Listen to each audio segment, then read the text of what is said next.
Hello everybody, Strategic Sage here. Thanks for joining me as we enter the final era in Dawn of Man, the Iron Age.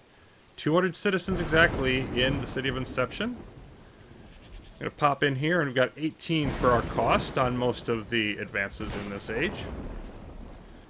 But right now we need to do some building upgrading. We need leather and mud to upgrade our pit furnaces to bloomeries. And we need sticks, logs, and straw to get our metalsmiths up to blacksmiths. And there's one other building that's completely new. Another spiritual building, our sixth. These are the banners. Symbol of a settlement's power. So we're going to place a few of those around the city as well. Let's throw one up over in this general area by the metalworking. And then a couple more up here, not far from where we started this whole process. Pushing a century ago now, it is the spring of the year 90 in game years for Inception.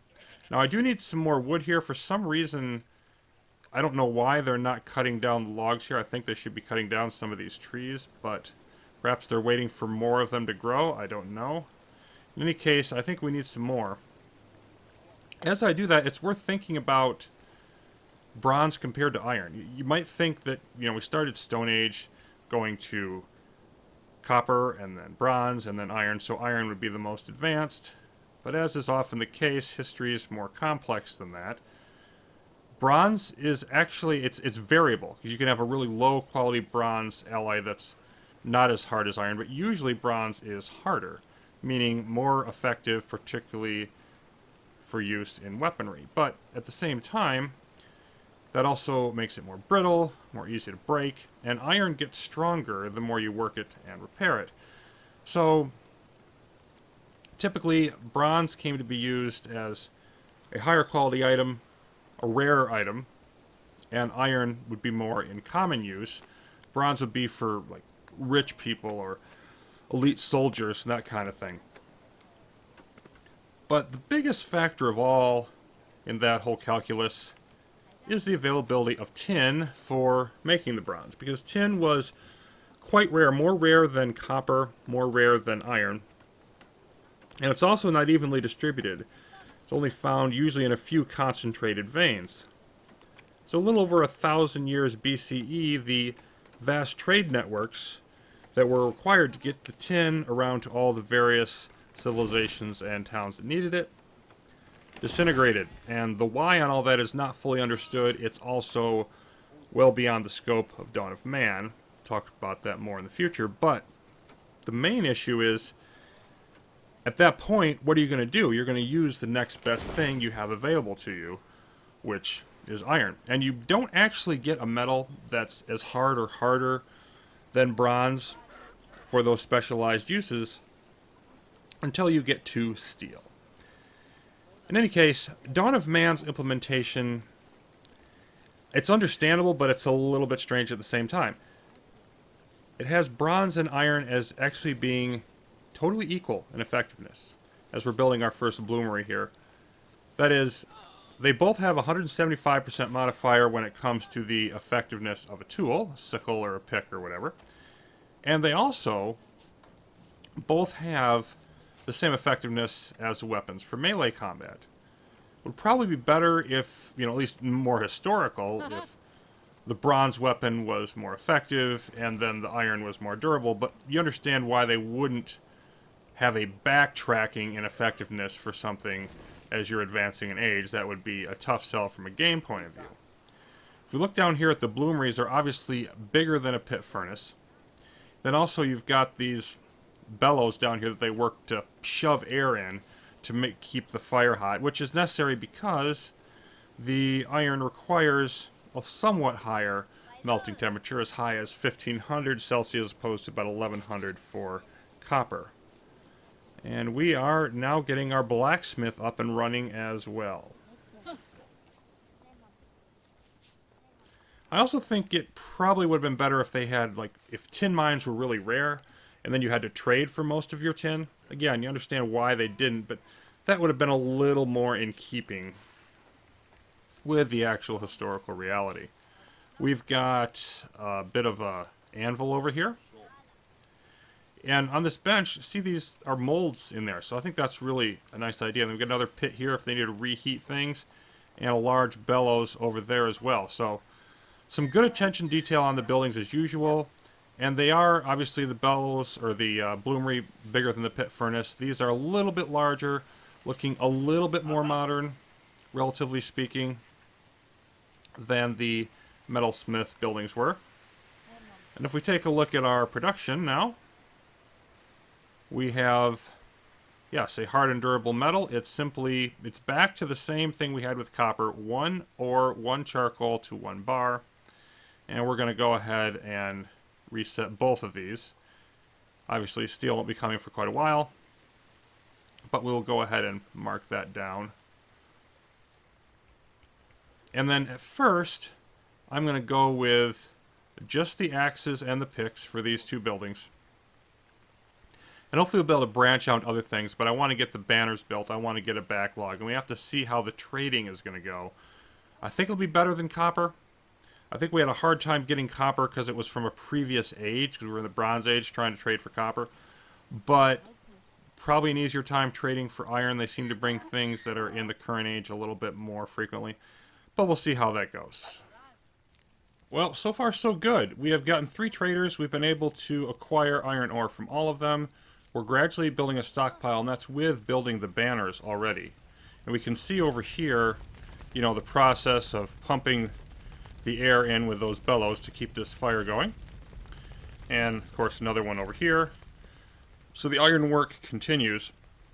Let's take a look at some of these banners, because there are some different designs for them. This one over here is rectangular, and it waves around in the wind. Appears to be some sort of armored horse, and you can see they've got this up here at the top. That's what the metal is being used for. The iron. Very nice.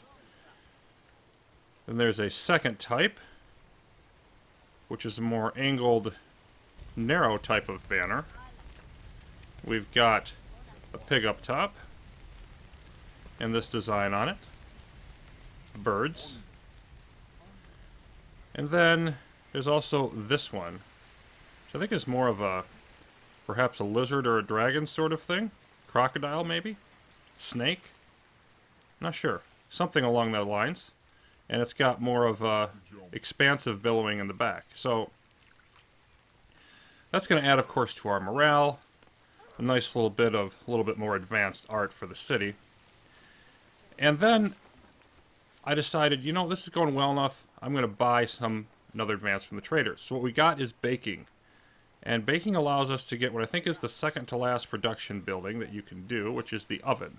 I'm going to throw a couple of these down here. And these basically, you know, I mean, it's not really much more than the next advance on the kiln or these over here, the bloomeries. We're using this to heat up and bake twice as much bread at a time, which means we no longer need these. The hearths can go away. So we're going to knock out this one. And there's another one. Yeah, this is the very first hearth that we had. Way back in, you know, like the first year or two. And now it's time for that to go away.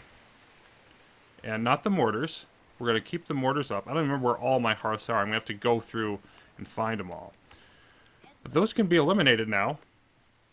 As we move into spring, let's take a look at them building this oven up. Stone around the outside.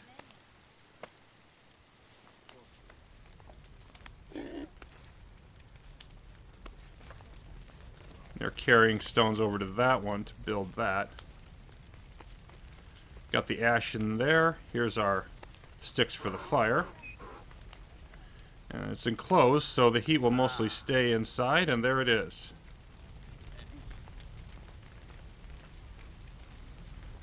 And so each of these will turn 2 flour into 4 bread, as opposed to turning 1 into 2. So they just make more efficient use of the labor in getting that done.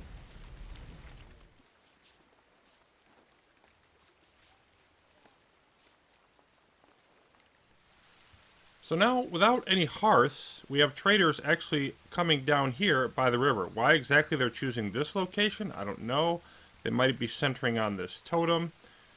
But in any case, they're bringing us iron bars along with a bit of ore, so that's a bit of a nice thing. And then there are a few other things going on. We have a second armor over here because the one on the other side of the river is not keeping up with our shields and armor. We want to have right now about 80 some shields and about 130 or so armor, so this is definitely not going to get us to where we need to be. Hopefully another one will help that process. I have added a couple more ovens as well. You see we've got the one over here, another one further up to the other end of the city, and they're doing a good job really at keeping up with the bread, so I think that's going to be sufficient. And then with the increase in the plows here, we're almost to the goal I initially had, which is about 50 of them. And then we've got a bunch of animals standing around with them tethered here. So we're going to throw up a bunch more of these transport posts near the fields and eventually try to even that out so that we have places to hitch up everything that we need. Then, with the plows nearing that point, I'm also going to readjust here and start going back into composite bows in order to boost. I've got to get this to infinite. There it is. But in order to boost our trade goods and start looking forward again. So we're doing pretty well in terms of just gradually making progress and cleaning up the last bits from the Bronze Age. I may even need to build some more workshops, do that if we need to. But progress continues.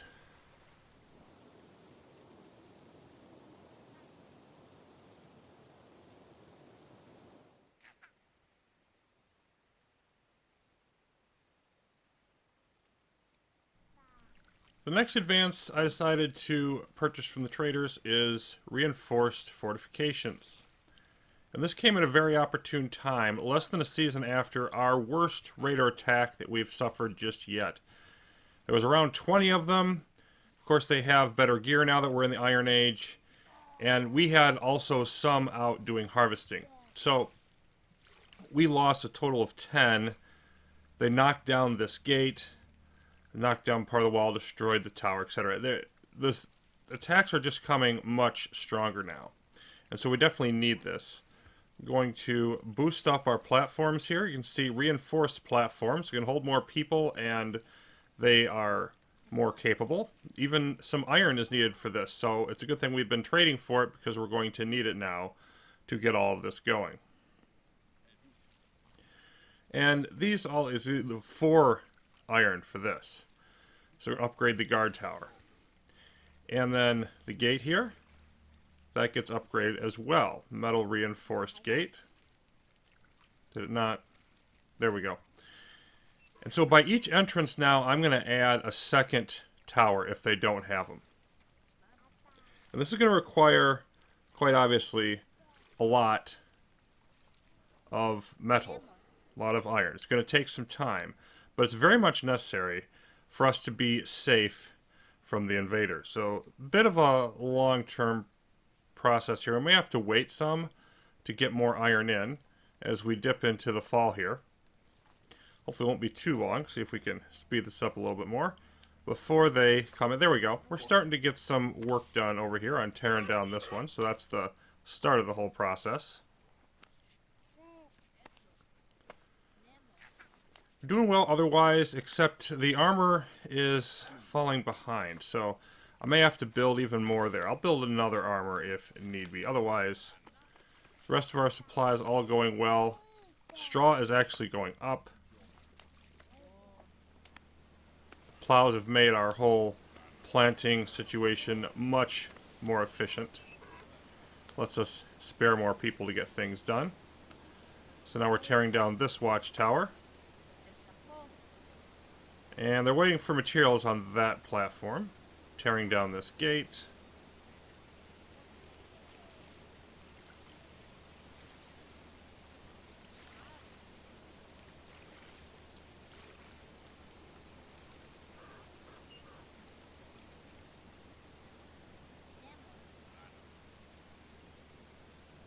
Everybody trying to zoom around and get things done.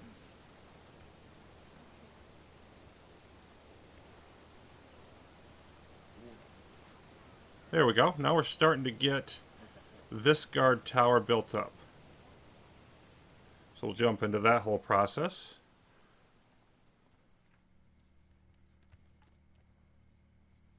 And you can see here the braces, or whatever you want to call them, around the edges.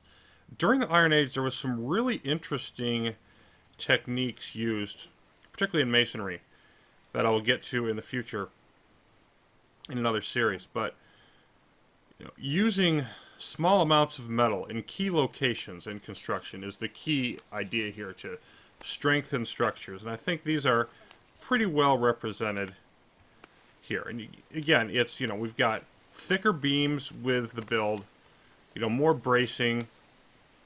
We have a little bit taller. It's just, in general, it's an overall upgrade to the previous watchtowers.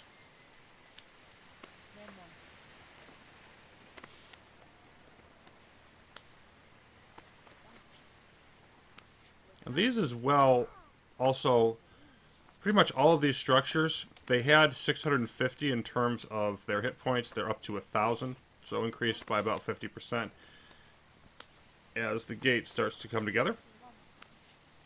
But they also do permit more people. There are 2 shooters in the old watchtowers. These will allow for 3. So it's just overall a moderate level force multiplier.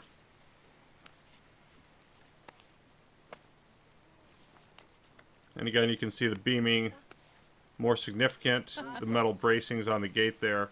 And here's our guard tower.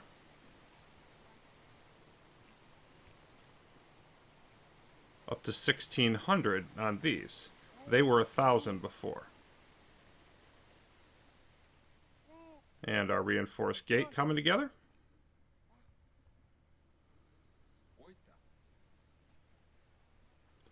Kind of looks like they're almost working in midair here for the moment. And here comes our platform. So all of this is gradually getting to where we need it.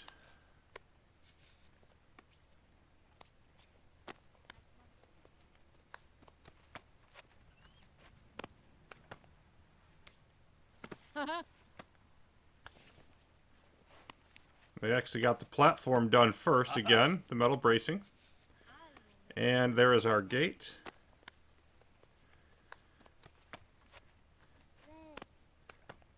Very nice. We built another platform over there, another guard tower there. And then again, just the reinforcement everywhere with the iron. So, moving forward now, we're going to be working on, going around to all the different gates. It'll take quite a while, take quite a bit of metal. I have to be careful that we don't lose so much iron that we don't have enough for everything else. And I've also taken down the crafter finally. Over here, we are using...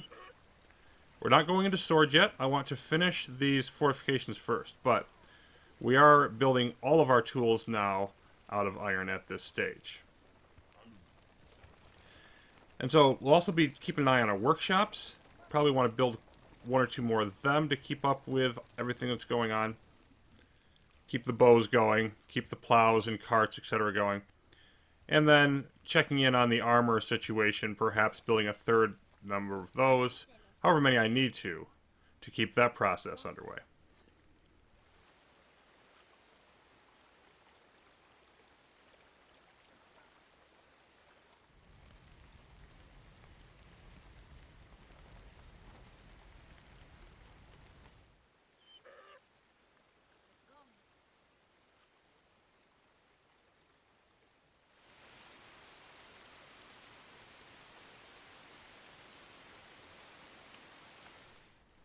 So, good news and bad news. Good news is we do have everything going that we pretty much need to. I added another workshop, another armor, but the problem actually was leather.